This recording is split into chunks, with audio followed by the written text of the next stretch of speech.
Number 10, surgical souvenirs. You ever go on a trip and you bring back a shell home with you, right? It's pretty cute. A little piece of the ocean to remind you of that time that you got food poisoning in Cancun, right? Love it. Put it on a shelf, hashtag memories. Well, Anubis, the Egyptian god of mummification, he had a similar hobby, it seems. Anubis historically oversaw the embalming process during mummification, which on one hand is probably a pretty sweet job. But Anubis, this ancient wonder that he is, he kept trophies from those that he embalmed. So word spread quickly, Anubis likes body parts, pass it on. And so in turn, for centuries, ancient Egyptians offered pieces of lifeless bodies to Anubis. Yeah, here you go. Hey, anybody want this arm? Here you go, nice catch. Whoever gave him the jackal head, great call. He's a big fan of that. He likes to rock that one every single day. Real ominous and terrifying looking, that jackal head. Number 9. The Devourer. I love the name. Right off the hop, the Devourer, right? Straight to the point. Nobody celebrated the end of days like ancient Egyptians. They celebrated death, for death was not the end. Egyptians would often engage in rituals for those who had passed, of course explaining mummification, but ideally after this point historically, your soul would then make its way to the afterlife and search for the Hall of Truth. Ancient souls have to pass a final test, but if you fail, if your soul fails, well buddy, I got some bad news for you. Or rather, the Devourer over there has some bad news for you. Yeah, the Devourer of Amenti, aka Amit. I mean, visually, she is terrifying. Amit has a crocodile's head, a hippo's body, and lion paws to keep you sweating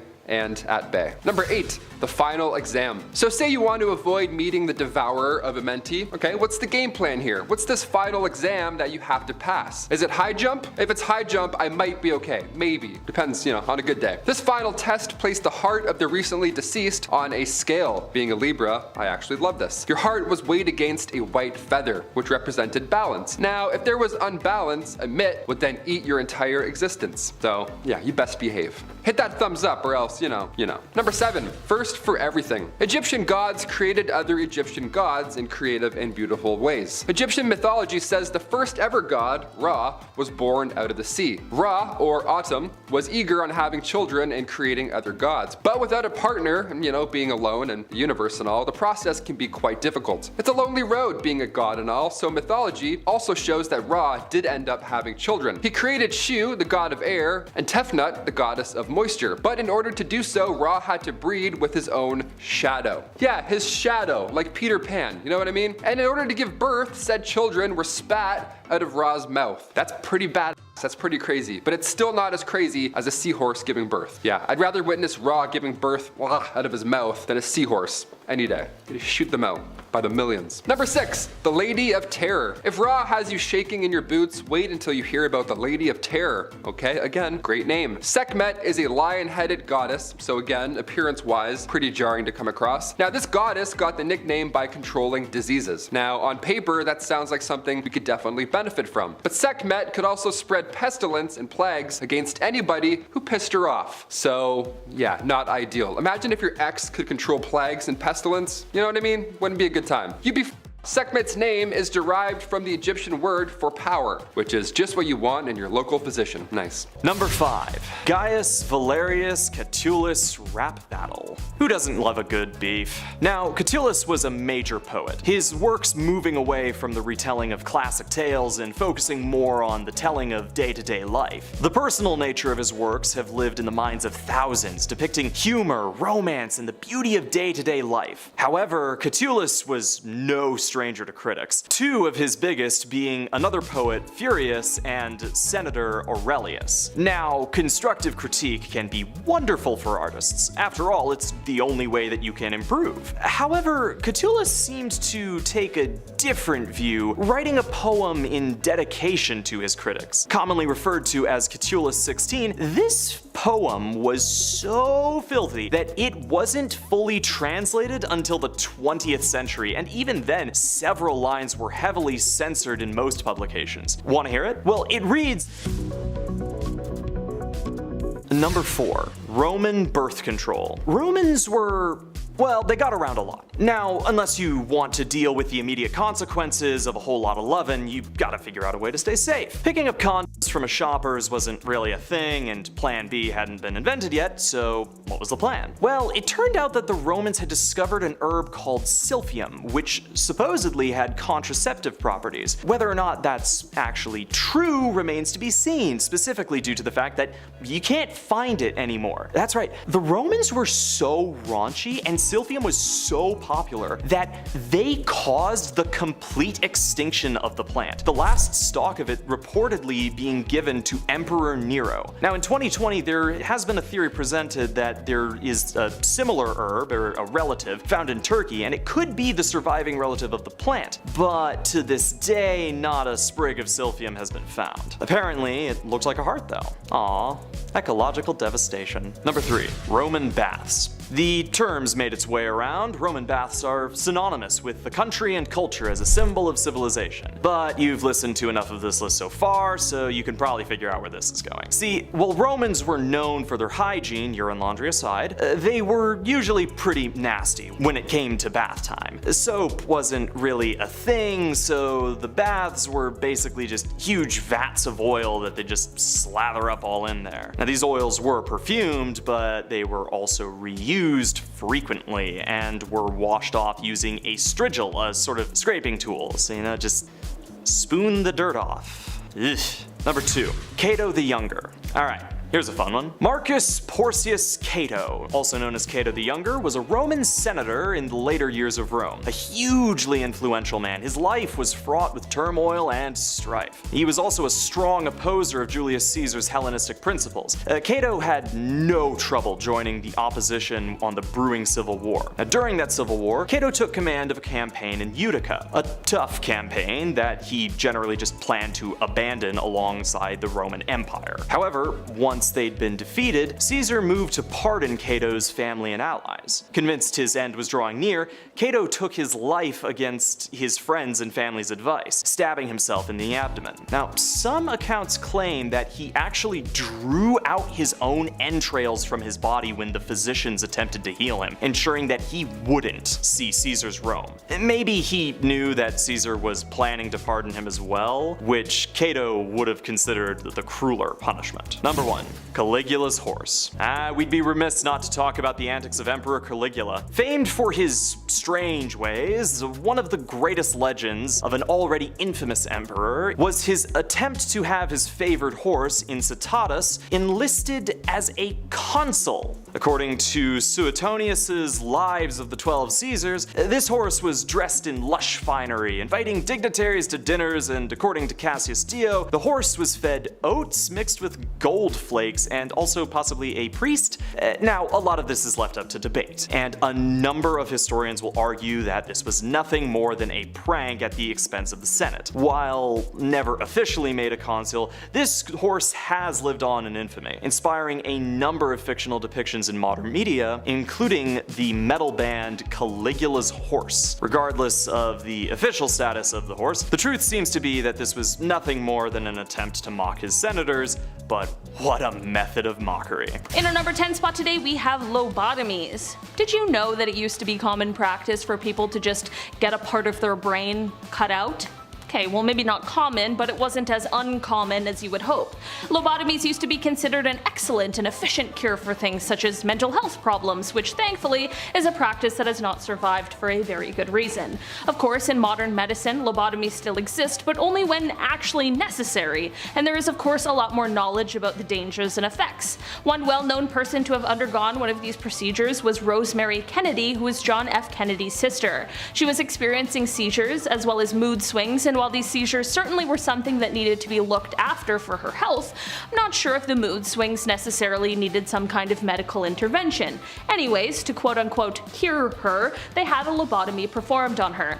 This procedure left her with the mental capacity of a 2-year-old, and she could no longer speak or walk properly. After this, she spent most of her life hidden away, and it was thought that her family did this because they were ashamed of her, which is both horrible and so sad. In our number 9 spot today we have the posthumous execution. Okay, so this is something that has actually happened more than once, but I just found out it's happened at all, and I'm both slightly confused and absolutely disgusted at the idea, so I needed to share one example with you guys. So there was a man named Oliver Cromwell, who Wikipedia describes as, quote, an English general and statesman who, first as a subordinate and later as commander-in-chief, led armies of the Parliament of England against King Charles I during the English Civil War, subsequently ruling British Isles as Lord Protector from 1653 until his death in 1658. So in 1658, Oliver passed away fairly suddenly, and his son Richard became Lord Protector, but because he now had a power base in Parliament or the army, he had to resign just the following year, which effectively ended the Protectorate.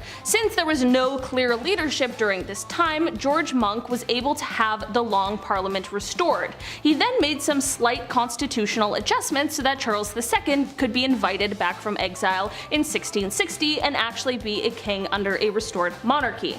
So then on January 30th, 1661, on what was the 12th anniversary of the execution of King Charles I, Oliver's body was exhumed and executed posthumously. They killed a dead guy. I get that it's like symbolic, but it's just like a little redundant, don't we think? Anyway, his head was cut off and displayed outside of Westminster Hall until 1685. Afterwards, it had a series of different owners, which only adds to the oddity of the story. In our number 8 spot today, we have Agent Orange. Agent Orange is not Cody Banks' cousin, but it was an extremely potent herbicide used from 1961 to 1971 in the Vietnam War. It was intended to cut through the canopy of thick foliage in Vietnam in order to reveal the troops underneath, but instead it proved to be extremely deadly to humans. It caused cancers, birth defects, and so many more different health issues. It's not like it was just a little bit either. 21 million gallons of it were sprayed over Vietnam, which affected hundreds of thousands of Vietnamese citizens, and it also affected the US veterans who faced exposure as well. While this is a dark part of history and it's really difficult to hear about, it's also important that we don't forget things like this. Knowing our history is so important so we don't make the same mistakes again. In our number 7 spot today, we have the Red Summer. The Red Summer is something I didn't even hear mentioned in school, which is honestly absolutely shocking. I'm hoping this is something that is more commonly taught than I think it is, because it really is important. The Red Summer is the term used to refer to the period from the late winter through to the early autumn of 1919, in which white supremacist terrorism and racial riots took place in more than 36 cities across America. Some of the more well-known race riots that took place during the Red Summer were the Chicago, Washington, D.C. riots. These anti-black riots are said to have developed from a multitude of post-World War I tensions, such as the economic slump and the competition in job and housing markets. In 1919, it certainly wasn't uncommon for there to be race riots and a multitude of white-on-black violence, but the Red Summer really marked some of the first race riots in which black people in number stood up to the white supremacy, resisted, and fought back. During the Red Summer, a civil rights activist named A. Philip Randolph publicly defended the right of black people to self-defense. It is said that between January 1st and September 14th of 1919, white mobs at least 43 black Americans, but despite this, the states refused to interfere or prosecute these mobs. Considering how many race riots went on during this summer, we truly could dedicate an entire video to the Red Summer. It is insane to think about how recent 1919 really was, and while we certainly have come a long way, there's always more work to be done, and part of the work involves us learning about these horrible histories and what has happened in our past. In our number 6 spot today, we have King Gojong of Yu. King Gojong of Yu had his reign from 496 BC until 465 BC. His reign took place during what was arguably the last major conflict of the spring and autumn period, and he was able to lead his state to victory, but it certainly wasn't an easy road or without some very creepy happenings. The major conflict he led his state through was the war between Wu and Yu, which started when a Yu princess, who was married to a prince of Wu, left her husband and fled back to Yu. I mean, this of course wasn't the only thing that caused the war, but it certainly sparked the fire. The king was an extremely humble king, as he wouldn't relish in the riches he had as most royals would. Instead, he ate the same food as peasants and often would leave himself hungry in order to remember that he was in a position to serve his state. Okay, so you might be sitting there wondering when I'm gonna get to the scary historical event you came to this video for, so here it is. As I mentioned before, he was able to lead his state to victory, but of course a war involves a lot of sacrifice and some pretty horrific happenings. The king's army was very well known for their ability to scare their enemies before a battle began, and this is because their front line consisted of criminals who had been sentenced to death. In this time, there wasn't lethal injection or the electric chair, so naturally, it was a lot more of a vicious process. These criminals would decapitate themselves in front of the enemy army. Yep, I think this is probably the definition of a scary historical event. I can't even imagine witnessing something like that and then having to proceed with a battle against the army that has people doing that sort of thing. The king was certainly not a leader who wasted any time messing around. Number 5. Abel and Baker. Okay, we often remember Laika the space dog and her 103-minute cosmic journey aboard Sputnik 2. But does anybody remember Abel and Baker? Why don't we talk about these two enough? This was the American version of Laika. This was less than 2 years right after that. It was May 28th, 1959. The United States launched 2 female primates. They launched Abel and Baker into space. This mission only lasted 15 minutes and they both safely returned back home. That's wild to me. The monkeys weren't injured from the cosmic commute at all. A radio message came in shortly right after they splashed down in the Atlantic, and the message said, "No injuries or other difficulties." Thank the Lord, we love that. Abel and Baker, perfect, as they said. I don't think we can blast any more primates into space going 10,000 miles an hour anymore, but it's wild to me that we did this ever. This is insane. A human had to strap in a chimp into a rocket ship and be like, all right, see ya. And then, that's insane. Grown adults had to do that. That's insane. Abel sadly passed away shortly after the flight. Nothing to do with the actual flight itself, just timing. Meanwhile, Baker, she got famous. She was getting 150 fan letters a day. Imagine if she had Twitter. Oh, it'd be wild. These ladies are icons. Never mind Laika, okay? Hit that thumbs up for Abel and then subscribe for Baker. They went in space. That's crazy. Number 4, Asteroid Redirection. Speaking of space, this one has Michael Bay written all over it. I can't wait. I'm pretty excited for this project. I can't even catch a baseball with my hands. You're telling me NASA is gonna catch an asteroid hurling through space? This is the future. We've arrived. NASA landing on an asteroid is one thing. Sure, that's, you know, a Michael Bay movie. But their asteroid redirection mission, that's a whole nother level. This coming Monday, as in like 4 days from now, I don't know, NASA is gonna broadcast its first attempt to modify the orbit of an asteroid, hurling through space. This is real life. And before you start to panic, no, there's no way any debris can hit the Earth after said test. But if an asteroid was coming for Earth, well, now we have a backup plan to hopefully, ideally, save the human race and the planet. That would be helpful. That's always handy. The planetary defense team is using a craft called DART, just sending a dart out there. You got a dart? Awesome. Double asteroid redirection test, DART, which will ideally target the asteroid Dimorphos and then altering its orbit. And we can tune in live to watch the whole thing on Monday, because that's where we're at in the future.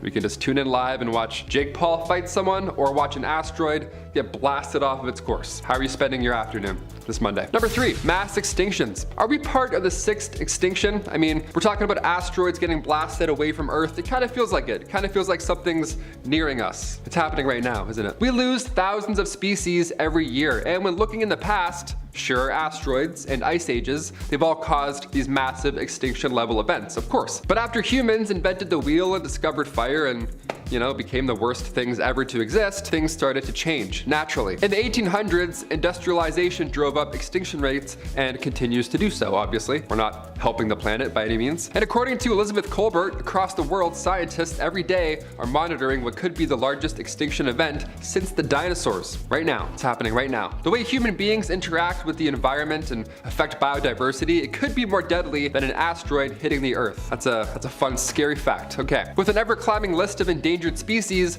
Colbert and the world ask the question, is it too late to change it? Kind of feels like it's too late. Okay, let's move on to something a little more lighter so we don't feel like complete trash. Deal?